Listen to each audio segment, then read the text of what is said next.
Hey guys, it's me, Pokemon. I'm going to bring you a brand new video for Marvel Strike Force. Now this is going to be more of a for fun video.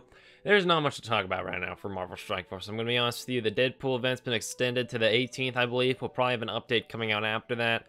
But until then, not much for us to really talk about or to really look at. So I'm going to do something a little fun today, and I'm going to look at the characters that are in the game that are not playable right now and will be playable eventually. And I'm going to tell you where I think they'll fall within my tier list tentatively. Again, a lot of this is subject to change. We'll have to see how they really turn out when they come to the game. You know, maybe I don't realize something until I go against them. This is just really hypothetical, and I'm looking at them right now on msf.gg and Strikeforce Labs. I'm just thinking about how good they'd be. So again, this isn't something to really hold close to your heart. Take everything with a grain of salt because most of this will probably change once they actually come out. But I'm going to go through their kits and explain why I placed them where I did place them. Now first up on the list, you're going to see Groot in C-Class. Now why did I put Groot down there? Well, when I'm looking at him on msf.gg, his healing just isn't all that great. 1500 plus 5% of this character's max health, so I think Groot's max health. I mean, that's going to be a good amount of healing. But only a 30% chance to clear negative effects. He can only give death proof to himself and the lowest health ally, and his basic attack isn't all that exciting. Overall, he's just, I think he's missing a lot. A lot of these values might be a little old right now, and maybe they're going to go back and change them, but right now, Groot's values are just really on the low side. He definitely should guaranteed clear negative effects. I think giving death proof to the whole team would be nice. Maybe it's just a glitch in the text because it says apply death proof to all lowest health allies. So who knows how that'd play out in game, but as of now, Groot's not exactly looking all that great. Next up, we have Loki. Now you may see him in the A class, and I think that's because he's looking pretty strong. His basic attack will give him a chance to gain evade. That's not all that great, but it does a good amount of damage. He can apply defense down with his second skill. Then he'll have a chance to mind control two enemies, and then those enemies will attack the enemy that you targeted. So you essentially take control of two bad guys and they'll basic attack one guy that you target. So that's looking pretty strong. Again, I think the values might need to be up. It says for 30% damage, so maybe you can increase the values on these a little more. And then he'll gain stealth with his third skill, and then he'll summon 2 to 3 mirror images at 340% damage and 100% of normal health, plus he'll gain evade. So if that stays the same, he'll essentially be summoning 3 minions dealing over 1000% of his damage in a turn. I mean, that could be potentially very crazy damage coming out of Loki. So we'll have to see if these values stay the same, but as of right now, I'm putting Loki in the A class. Mordo's interesting because he has a lot of similarities to Doctor Strange in the fact that he works with effects, really. He works with CC, and he does deal damage, but that's not really why you'd put him on the team. He can apply 1 to 2 random negative effects to enemies with his basic attack. I think that's really cool. Apply stun to a primary target, plus a chance to blind 3 additional targets, plus apply slow to 2 targets.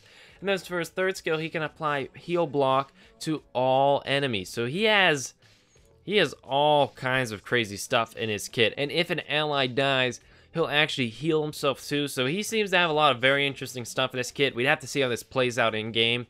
But right now, it's looking very strong. So that's why I put him in A tier. Red Skull is the final new character that I put into A tier. And that's because he can apply defense down with his basic attack. Then he can summon Hydra agents with massive percentage of damage, 340% normal damage. Then for his third skill, he'll apply offense up to all allies, attack primary target for 400% damage, and call assists from 3 to 5 Hydra allies. So if he summons his elite guard for 340% normal damage, then uses Storm Assault, then he'll get assists from all 3. Oh, damage would be crazy on that skill. Again, I don't think he's necessarily going to be a solo character, but he's kind of like Kingpin, where you could put him on any team and he'll actually really help out his team. So I think Red Skull would be an excellent character once he comes out to the game. Now Star-Lord, I put in B tier. He's not necessarily horrible, but his basic attack's fine. Nothing crazy, you know, you can chain. Deals pretty good damage on the chain, actually. He can grant ability energy for his second skill, plus apply blind to enemies. You know, that's nice. He can attack a primary target for 530% damage, so that's a great amount of damage right there, plus he'll get an assist from a Guardian ally. So, you know, he's not bad necessarily, but he's not really bringing anything crazy to the table, so that's why I only put him on B tier. I don't think he's necessarily going to hurt your team, but he's not really who you'd want to go for first when building a team. Next up in the B tier, we have Ultron. Now, what's interesting about him is his kit's mainly surrounding him gaining positive effects to then purge them on an enemy to deal bonus damage. So his basic attack gives him a chance to copy positive effects. He'll summon Ultron minions, and there's like a different Ultron minion for each buff. And then based on the Ultron minions he summons, he gets those buffs. And then his third skill deals 450% damage plus 150% for every positive effect on himself. So the burst potential in Ultron is crazy. That's why I put him up there. Outside of that, we'll have to see how good he is, but he definitely has a lot of potential. Just the problem is he has to set all that up as opposed to Star-Lord where he can just do the skill. Ultron has to set all these pieces up so he can deal a massive amount of damage. On the C tier, we can see Venom. Now, Venom's over there, he's just, his kit looks pretty not good right now. Now, what might be happening with Venom is it might be an old kit, so they might need to change the values on this. In fact, they'll definitely need to change the values. But for example, his primary attack, it will do 120% damage compared to like 200%, 300% for a lot of characters. So his damage is looking really low right now, but I assume they'll still change that. But even with that, his skills aren't looking all that crazy. He's a controller, so he'll apply bleed with his basic attack. He'll apply heal block with his second skill, and with his ultimate, he applies ability block. But that's still, it's not all that great. Personally, I don't think Venom's going to be a huge character in this game, but, you know, we'll have to see how Venom plays out in the game. I'm assuming they'll change the values, but even with that, he just doesn't look all that useful right now. He looks about like a Vision character. Vision's not garbage, but he's certainly not the first character you're going to go for when you're picking a team. Hey, surprise, I lied about there only being one more character in the A team. I kind of forgot Nick Fury exists, because he doesn't count. When I was looking for characters that are in the game, he's not put there because he's technically in the game, but he's not really in the game, so we're going to talk about Nick Fury anyways right now. Now, he can attack people, he does chain, like, he's really crazy, actually. He can attack a primary target for 200% damage with a plus 20% crit chance. Then he can chain the attack. He's a 50% chance to chain it to up to 4 adjacent targets for 150% damage plus 20% crit chance.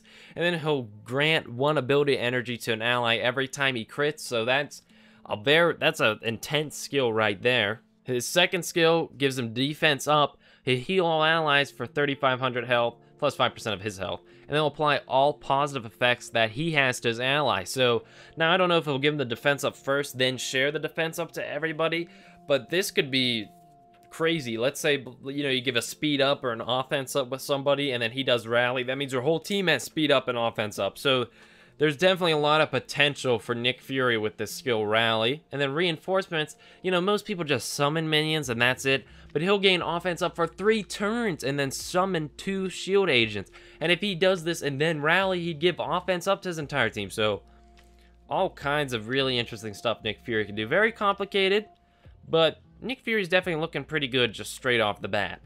So overall, that's the roster. 4 new A tier characters, 2 new B tier, 2 new C tier, and again, these things might change. They're very not permanent right now. Who knows how these characters will turn out once the game's done. And I did not include the Ultron minions, the Ultron Accelerator, Fabricator, Fortifier, Incinerator, and Reinforcer, because who cares about minions? We'll put them on the tier list when they come around, but was anybody really curious where they... No, I don't think anybody was really curious where the Ultron minions fell.